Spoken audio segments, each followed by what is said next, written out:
5-31, you can midpoint, but this is not your center line.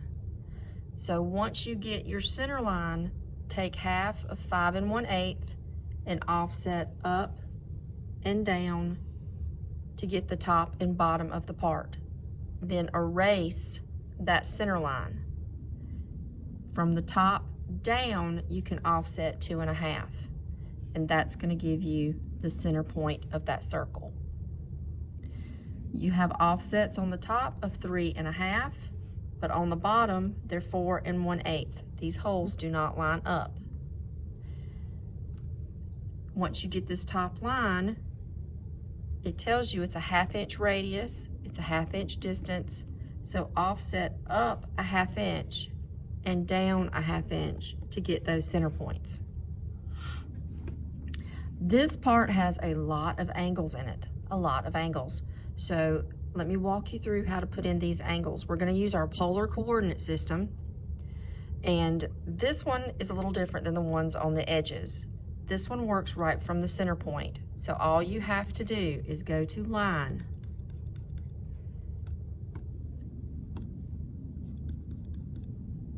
pick the center, then type in 1 7/8 to get this point right here, and then you have to hit the tab key on your keyboard and you're going to put in the correct angle.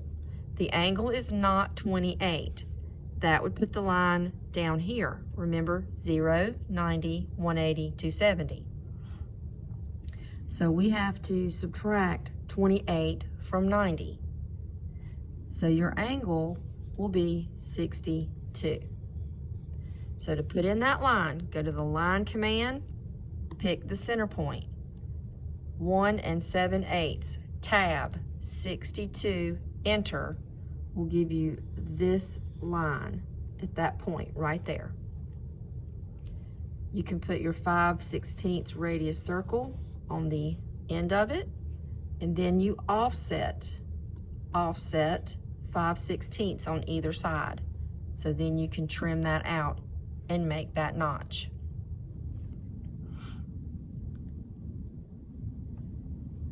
The angles on the side of the part, those are tangent to the curve. So when you put in this 1/2 inch radius,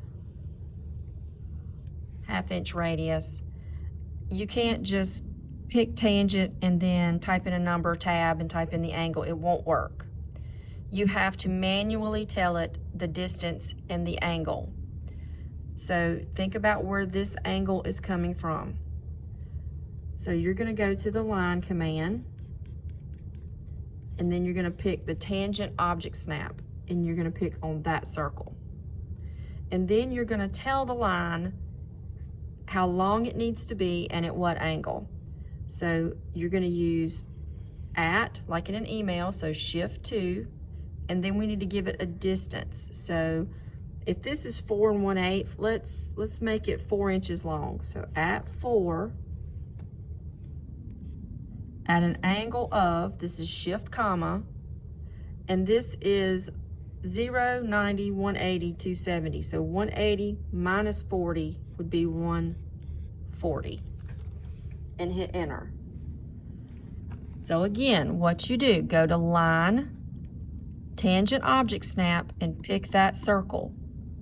Then type in shift 2 for the at symbol, 4, shift comma for the angle of 140, and hit enter. And it's going to draw this line. It's going to give you more line than you need, which is what we want. We can always trim away. It's easier to trim than it is to extend it out. So then you're going to go up to this line, and it's going to be the same thing, the same process, but we have an 11-degree line down.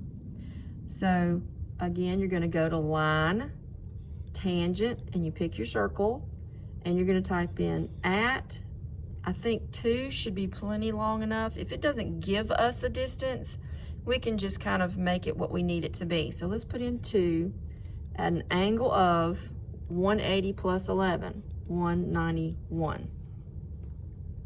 So line, tangent, at 2 at an angle of 191. Enter, and it's going to give you this line. So you can offset your 2 1/4 and put in your fillets, and you'll have this side of the part created. Now this side is the exact same as this side. So the command that we can use to take this and flip it over here is going to be the mirror command. So use the mirror command and select all of this on this side of the part. Your mirror line is going to be the top intersection, and pull it straight down. You can grab the middle intersection and it will place all of this. Do you want to delete your source objects? No. And now you have created that side. Pay attention down here at the bottom. This is 5/8 up, not a 1/2 inch. And then you have these 1/8 fillets. To get the fillet, when you offset this line and you offset up the 1/8, that is what you're filleting to, is this line and that one, not this flat line here. You can put in your little 1/8 fillet on both sides, and that will give you that dimension. Now you are back to fractions, so you're going to be back in fraction dimensions. Dimension the entire part. Make sure you leave your center lines, but clean them up, and make sure you put in the correct title.